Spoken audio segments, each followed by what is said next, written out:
Hello and welcome back to Equity, TechCrunch's flagship podcast about the business of startups. Today is Friday, January 17th, 2025. I'm Kirsten Korosek, transportation editor at TechCrunch. I'm Margaret McCall. I'm a senior writer here at TechCrunch. And I'm Anthony Ha, the weekend editor at TechCrunch. All right, the gang's all here. So, Margot, I heard a rumor, a DC Inside the Beltway rumor, that there is a Cinderella Ball afoot. What is happening? Yeah, it's the biggest fairy tale, I'm sure, for everyone. It is a crypto ball being held by David Sachs tomorrow, which is crazy. He's obviously the newly appointed AI and crypto czar. I'm trying to get into it. Maybe I'll just go and linger outside the door and see if a crypto billionaire brings me inside. But I will say, I used to go to crypto parties and like peak NFT and they're pretty lame. So nice. So basically like, okay, I'm going to age myself. For all the hippie/tech bros out there who've been to Grateful Dead shows, you know, you'd stand outside a Dead show and you'd put your hand in the air and you'd raise your finger and seek a miracle invite.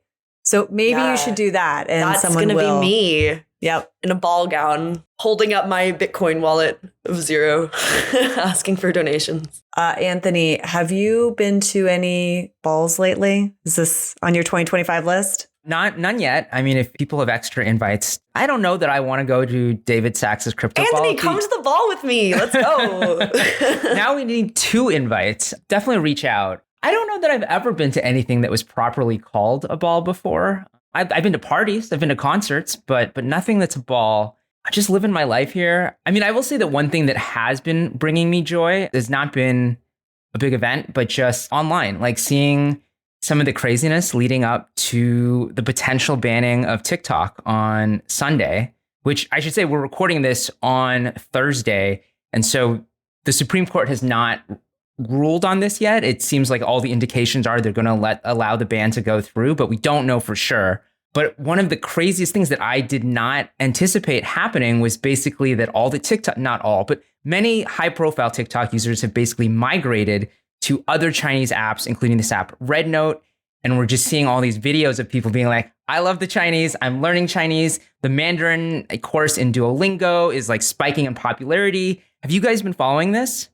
It's so funny and so crazy. I will say too, because Lemon 8 is like the other one that TikTok's trying, and I'm pretty sure it's by ByteDance. And I literally like got a notification in TikTok being like, someone you follow just posted on Lemon 8. And I was like, how is this ban so like porous that they can send me like notifications for another app they've created like right before the ban? That's crazy. Well, what to me is just like an insane study of like social behavior. Some anthropologists someday will like look back at this moment and be like, this is how bans don't work. And not only does it are people migrating to another app, they're migrating to one that's like very not secretly, like it's not secretly a Chinese app. It's like 100% advertised it's really as such. A Chinese app. Yeah. And I mean, I've seen videos of people, which it's hard to tell how much of this is ironic, but people posting like, oh yeah, I love like President Xi and things like that. And it just seems like, yeah, whatever they were trying to accomplish by banning TikTok doesn't seem to be going great so far. Well, I was thinking about it in terms of the like inauguration, in that the RNC spent so much time this year cultivating like conservative influencers. I saw it at the RNC. They like had a VIP whole room for conservative influencers. Trump obviously did a lot of rounds on conservative influencer podcasts. Like they can't be happy that right before their big day, a lot of their ways of spreading this message is going to be shut down. Like that can't be like PR wise what Trump wants. Yeah, well, it'll be very interesting to see how Trump and the many influencers who support Trump navigate 2025. If that ban, I'm sure this will be a future topic, especially considering that decision's coming up. But we should talk a little bit more about other news. So coming up on the show, we'll chat about Mocky and AI agent recruiters, Colossal Biosciences, Colossal Raise. And then after the break, we'll talk about Powerset and the anti-consolidation of VC and AI companions. So I'm going to kick things off. with this really interesting story, but feels very dystopian in a way. Like, great news for the startup that just raised. This is Mocky. They raised 28.6 million in a Series A. And basically what this company does is provides a conversational skills assessment based AI agent for job interviews and candidate filtering. There's like even interviews that this AI agent will do with prospective employees. And they built this AI agent for H&M. And there's even this little avatar that is provided by another company that is in the mix here. To me, this is a little bit sad because you're not being interviewed by a human. It's so demeaning. That's so demeaning. That's crazy. I don't know what I'd do if I put all that effort. If I didn't use, because I think there's a problem now in people using AI to like write their apps. If I did all the effort of doing a real app and then my interview was with AI. I mean, I think that, yeah, it's sort of like a lot of this automation and AI is already creeping into the process. And it is demoralizing. I mean, I remember having a conversation with our colleague, Brian Heater, at one point when I was on the job market and you know, talking about being surprised that I didn't make it to a later stage in the process. And I was like, oh, my cover letter must not have been good or something. And he said, Anthony, it has nothing to do with the quality of your cover letter. It was what were the keywords that you used in your cover letter and your resume, because I guarantee you no human being actually read that application. And he was probably right. And that was such a dispiriting thought. Although the flip side is, you know, I don't think anyone enjoys that. Well, very few people enjoy the job search process as it exists now without the automation either. Right. No, I literally had that in my notes of like, remember when they would always say to like copy and paste all the keywords and put them like in white on your resume? Oh, really? Like, I never got that like advice. In college, someone like told me that. I think you're showing your age here. I think Kirsten and I are a little older, and I never got that advice. Kirsten, I don't want to speak for you. Yeah, I don't know. But here's what's happening. There's this really interesting group of startups that are building AI agents. And then there's startups or tools that prospective employees are using to help with their own resumes and submit applications. So like essentially, these groups of startups are coming up and they're getting venture dollars for it and they're getting customers for it.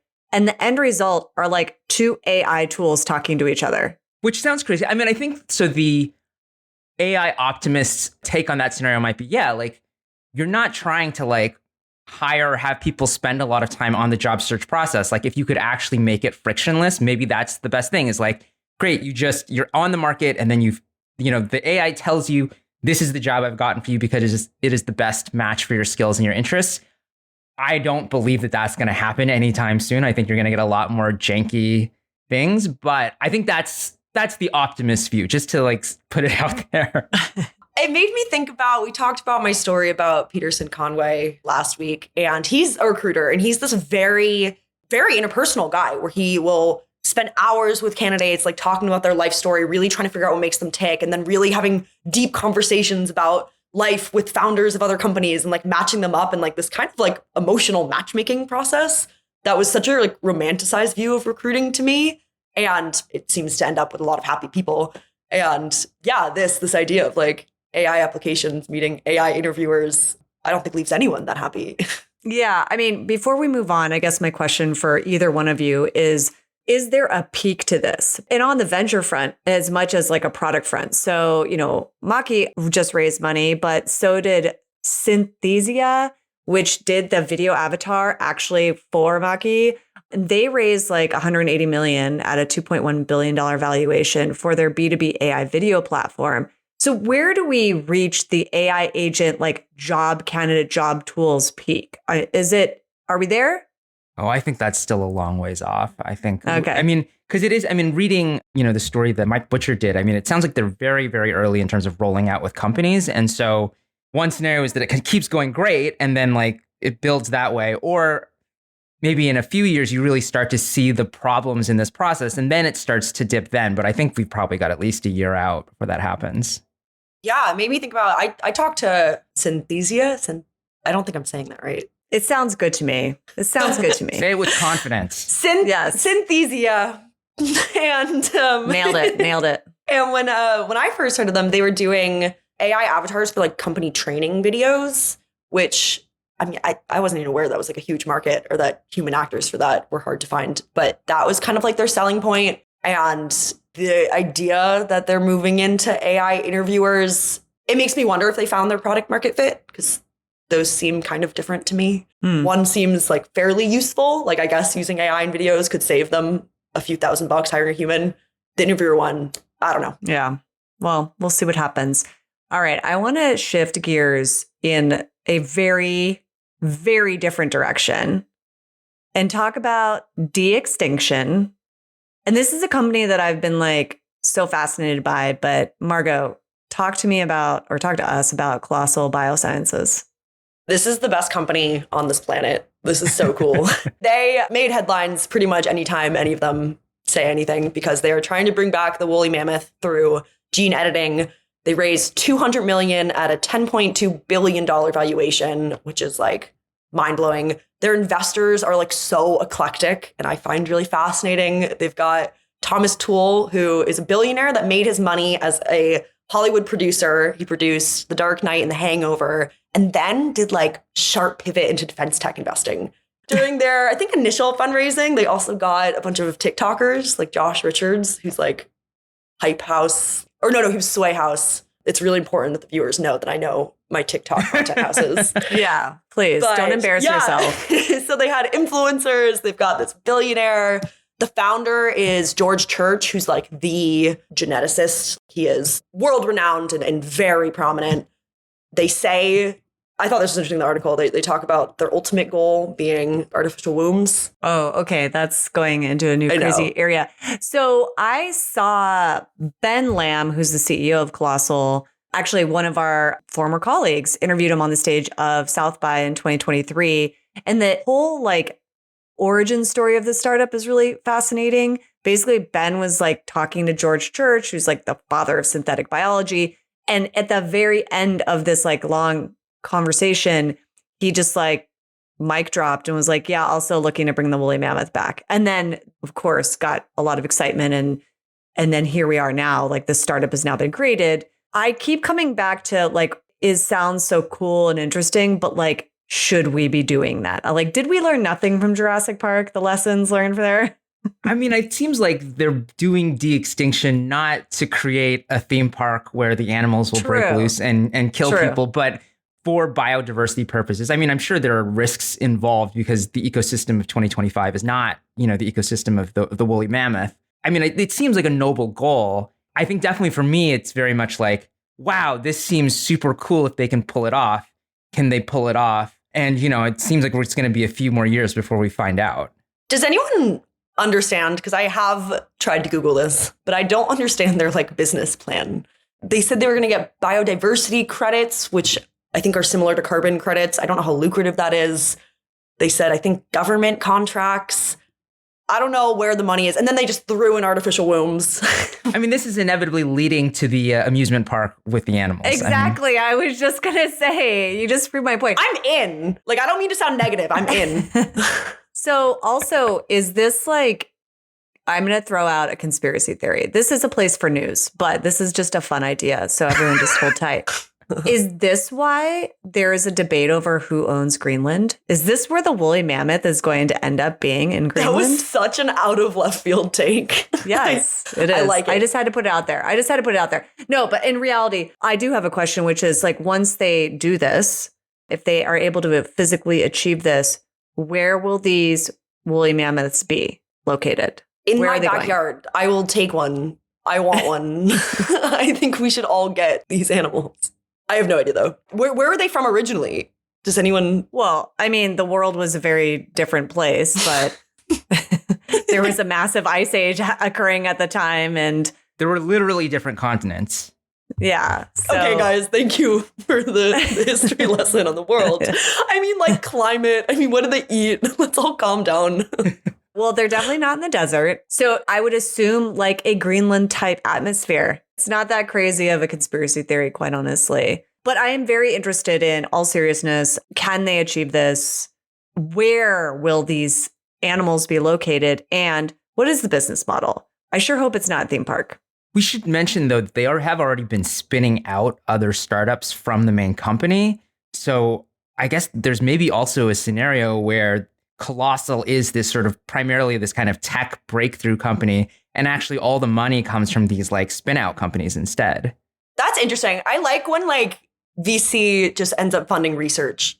And even if it doesn't end up making money, I think that's a great use of VC money. I agree. I mean, then the LPs are essentially having their money set on fire, but that's okay. I'm okay with that. Philanthropy. It's like charity. Yeah. You can just write it off. It's fine. But I will say this, like sometimes when really inquisitive intellectual people come together with this very crazy idea, we see this with like frontier tech and things like that. It does, when you get this collective together, a brain trust, if you will, it does end up leading to other really interesting products and things that maybe are very different from the intent, or there's this common thread. So it seems like this is the type of company that will become, where we're going to see a lot of scientific breakthroughs possibly and other companies spinning out. I do feel like we're glossing over the fact that they're already valued at $10 billion.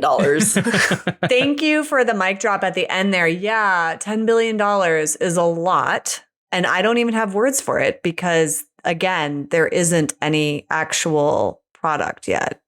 I think what I would want to dig into there is, because I think there's a lot of legitimate excitement here. I mean, and there also have been like cool bioscience companies that have gotten a lot of investment that have maybe turned out not to have great science at their foundation. And so I'd be curious, like how much of that money is coming from people who really understand the science versus people who are just like, wow, bringing back the woolly mammoth, here's a giant check.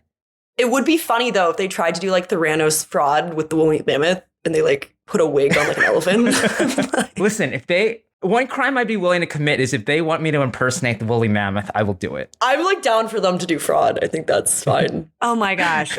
We have so many taglines for today's show. So let's move on before it gets even crazier. Kirsten's like, I don't want them to talk about this. Yeah. Let's not talk about encouraging more fraud. Okay. But after the break, we are going to dig into two themes: emerging fund managers and anti-consolidation of VC, and what I'm calling AI Corner. So this week, I wrote about this program, Powerset, that I find really interesting. It's a program that gives 5 to 10 founders a year $1 million to just invest in kind of whatever they want. Powerset gives them support, but like they have final say over what they invest in. They obviously make money from the investments. And there's like no timeline. These founders will kind of just like sit on $1 million until they're at a dinner party and they meet someone crazy and then they can write a check whenever they want. For me, the story was really interesting because I talked to the co-founder, Jake Zeller, and he really emphasized the idea that this was a decentralized venture fund in a way, right? Where Powerset has the money and they're giving the money to all these very talented founders that can go off and kind of do whatever they want. And he really talked about, he had the stat that I thought was kind of mind-blowing, which is that of all the VC fundraising in 2024, 44% of it went to General Catalyst and A16Z. So he really, I know, which is like mind-blowing. And so he talked about how we're really in need of these programs that can support emerging managers that can kind of return to venture capital's core of being this bespoke mentorship kind of business. And yeah, I thought it was really interesting. I'm curious your guys' thoughts about if this is an interesting model. Well, I think it is a really interesting model. And I have lots of questions over like how he picks the founders to give them money. But also I'm wondering, is he a start of a new trend or is he just like this outlier? I will say he was at AngelList for almost a decade, which AngelList is a way for people to, I think it's for syndicates and to invest their money, and it gives them infrastructure to have kind of alternative funds. So he spent a lot of his career thinking about alternative ways to deploy venture capital. He's really passionate about it. But he did talk about, when you're giving these guys $1 million, there's very much two venture capitals right now where there's 15 million seed deals that Andreessen and General Catalyst are pushing. And then you probably have to find the normal $4 or $5 million thing. So there's limitations that are imposed by these mega funds coming in at these early stages. In terms of whether or not, he's sort of an outlier, I would also say that there is a firm that I'm probably going to be writing about next week that I think doesn't have an identical model, but is similarly kind of this decentralized VC. So I don't know if 2 is enough to make a trend, but we're journalists. I think that's pretty close. I think 3. I think a 3 is an official trend, but it will be interesting. We see this in business all over the place where the pendulum swings one way or the other. And perhaps this is a reaction to all the mega funds out there, this decentralized approach. I'm wondering, Margot or Anthony, like as you're talking to people, maybe not it's a story yet, but do you hear people talking like, we got to do something about the mega funds? I hear a lot of mid-sized firms basically just saying it's such a different model and it's such a different world. They're just not looking at the same deals. Like Andreessen Horowitz can afford to drop a ton of money on a seed deal. And if you're a $100 million fund, you can't, So they're like, we're almost operating in two different worlds. Right. And I guess the question then is the world big enough for both models? I mean, on my end, I see that like in the transportation side of things, I see a lot of smaller funds. And then also this idea around creating funds with, a lot of strategic investors. And that's sort of the pathway for a lot of transportation startups. I don't know if that translates to the rest of the world, and less on the mega fund side. So maybe there is room for both. What I wonder is, and I know we also, TechCrunch ran another story this week about, Ben Lehrer from Lehrer Hippo talking about the idea that a lot of mid-sized VC firms are going to be in trouble. So trying to, consolidate these ideas, I can imagine a future where there's these smaller, or not necessarily smaller, but decentralized, so just radically different from a traditional VC firm, mega funds, and then where people are having a harder time are maybe these firms that are essentially a traditional firm, but they're just smaller than the mega funds. And so they can't necessarily compete in the same way. They don't necessarily have the expertise. They don't have the network that like a decentralized firm might have. I mean, this is very, very early. I mean, I don't want to like declare like death of an entire business model, but I don't know. It's interesting to think about. You heard it here first. Has it changed? Because I feel like it has for me. Because I think 2 years ago, if I got a pitch that Andreessen Horowitz or like General Catalyst, if we're just using the two mega funds, had invested in a company, that felt like a company we kind of 100% had to cover. And I feel like it has kind of shifted for me where they're so big and they're investing in so many companies. It stopped, at least for me, and like what startups I shine a spotlight on. I actually find it really interesting to talk to the startups that chose to go with more mid-size firms. And it's not the indicator to me that it once was. Not saying these firms aren't great, but they're just massive. Yeah. I mean, I think what you're talking about is what happened to me with SoftBank Vision Fund. With like, that's fair. They invested in so many things. I'm like, oh, okay, more money. But I mean, and of course, we still, for all the founders out there, we still, of course, look at all the companies and look at the value and interest of the company and whether we want to cover. But I will say that like during that period of time, at least in my world, with SoftBank Vision Fund putting so much money into so many different things, I took a closer look. It wasn't like a gimme that I was like, oh yeah, absolutely going to have to, because they had so much money. It was like very diluted effect. Yeah. Before we get to the AI corner, which is going to be a fun one, I did have kind of like a logistics question. How does this person decide which founders get this money to then disperse? And are there any guardrails? Like, are there any parameters at all? Or can they give it to whomever? No, which I actually think is kind of the best part of it. There aren't like hard and fast rules for what like founders they choose to give the money to. There kind of is. I mean, he was like, you have to have customers. Like, we have to have a reason to believe that you're immersed enough in the tech community that you're going to have a competitive advantage over a VC that's not in the trenches with all these other founders. So you have to have hit kind of like a certain scale where you are in the tech community. And then there's no really guardrails. There's not even like timelines. He literally talked about how some founders will not make an investment for months and months and months. And then we'll go to a party. We'll meet a bunch of people and suddenly be the fastest check writer in the program. Interesting. On that note, let's wrap up the show with our AI corner, because there's so much AI news and it's been wild this week. I thought it'd be fun to sort of kick it off a little bit with Margot's contest that we talked about in a previous show. It was all about like, can you make the AI fall in love with you? Someone did. Someone had a torrid love affair with this AI for everyone to see. For context, this was this company that they're not being very transparent about what they're doing, but they've launched these sort of competitions to train their AI bot. And one of the competitions was that the AI bot got a certain amount of money, and then you paid a certain amount of money to send it a message. And whoever could make the AI bot say, I love you, got all the money, basically. And it went on for, I think it was like thousands of messages. And the prize went up to 20K. And someone did it. Someone convinced this AI bot that they were in love.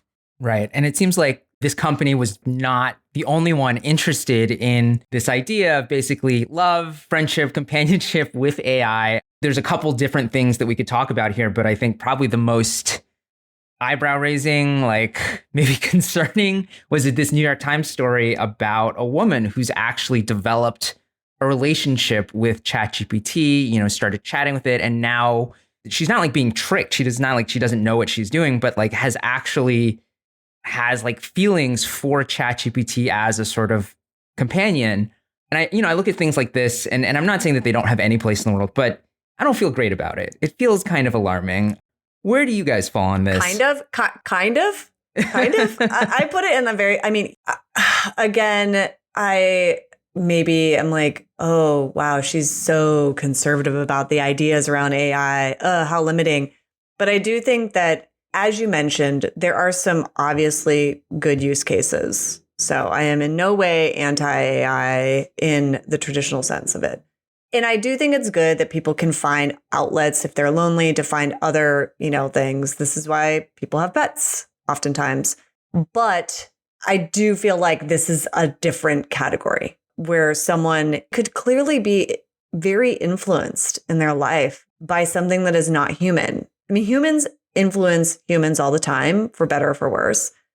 It feels more nefarious or potentially nefarious when it is an AI that could do the potential influence. And in this article, she's very attached to this. I mean, yeah, I sort of fall in a similar camp of being concerned. I think that if people want to do this and they understand what they're doing, that's not necessarily a bad thing.